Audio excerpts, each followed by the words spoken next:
The price on the shelf did not move. You are still paying more. Both of those are true at once. Nobody had to hide anything to make that work. Today we break down why increases arrive everywhere except the number you are watching, and what that tells you about attention. Start with what a buyer actually monitors. One number: the price. People remember prices with surprising accuracy, they compare them across places, and they react to them immediately. That reaction is real and it is powerful, and everybody who sells anything knows it exists. It is the single most watched figure in ordinary life. There is a question at the end of this that changes how you look at a shelf. We will build it. Now the consequence, and it follows automatically.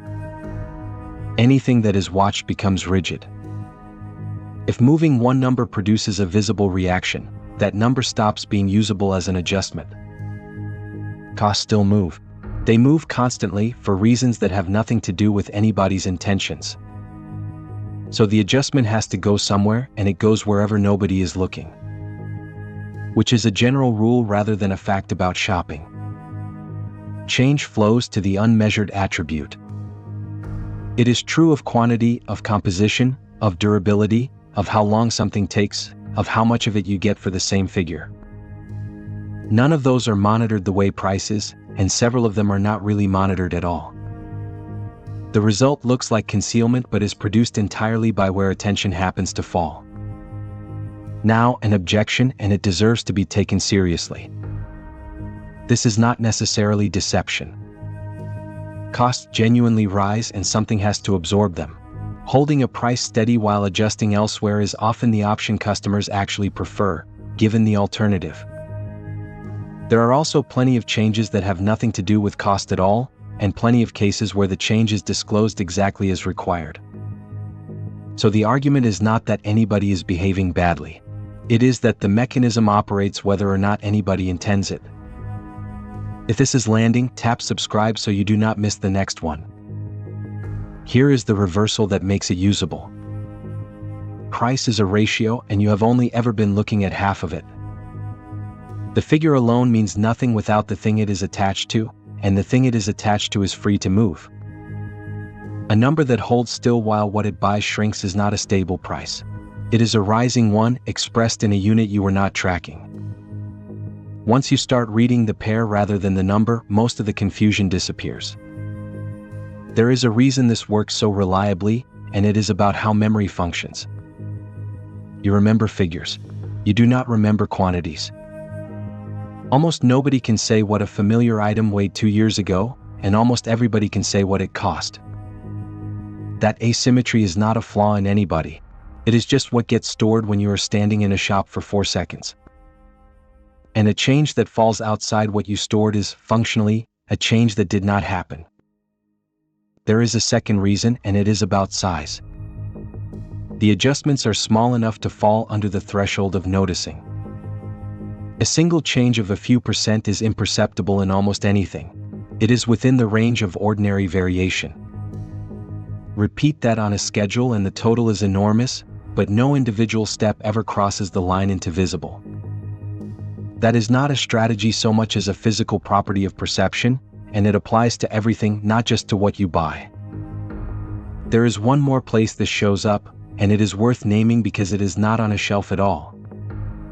The same logic runs through services.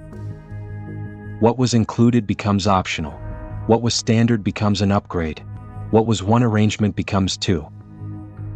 Nothing there is a price increase either on the number anybody is watching, and yet the amount that leaves your account is larger. Unbundling is the same mechanism with a different surface, and it is often the larger effect of the two. There is a version of this that runs in the opposite direction, and it is worth naming for balance. Sometimes the unmeasured attribute improves. Things get better in ways nobody advertises, because improvements that cannot be seen at the moment of buying earn nothing either. That is the same rule producing a different outcome, and it means the mechanism is not a story about anybody being cynical. It is a story about which properties can be perceived in the 4 seconds a decision takes. There is also a related effect that has nothing to do with what is in the box. The unit of comparison keeps moving.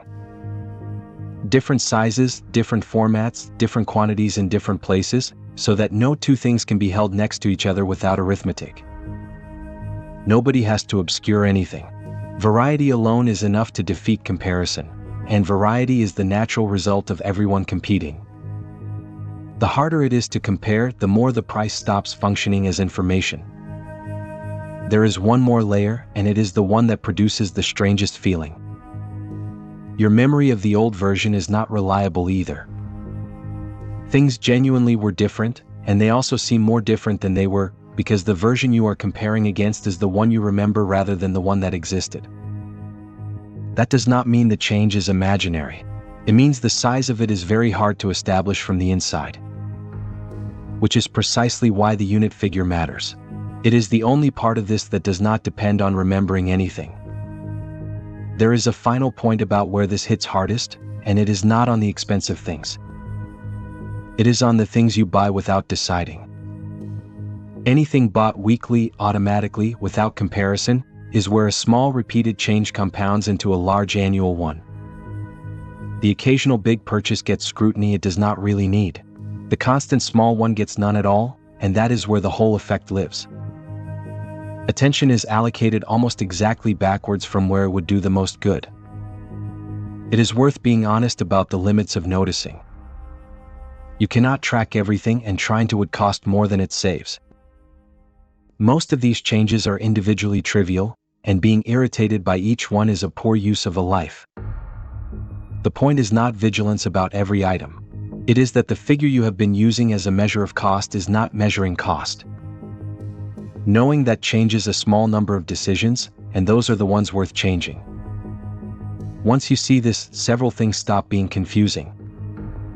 Why the packaging changes at the same time as the contents, which makes the before and after impossible to hold side by side. Why the shape changes rather than the height, so the thing still occupies the same space on a shelf. Why the figure so often lands just under a round number where a rise would be most visible. And why the increases you do notice are the ones on things bought rarely, where you had no stored figure to compare against anyway. All of it is the same rule. Change avoids the measured attribute.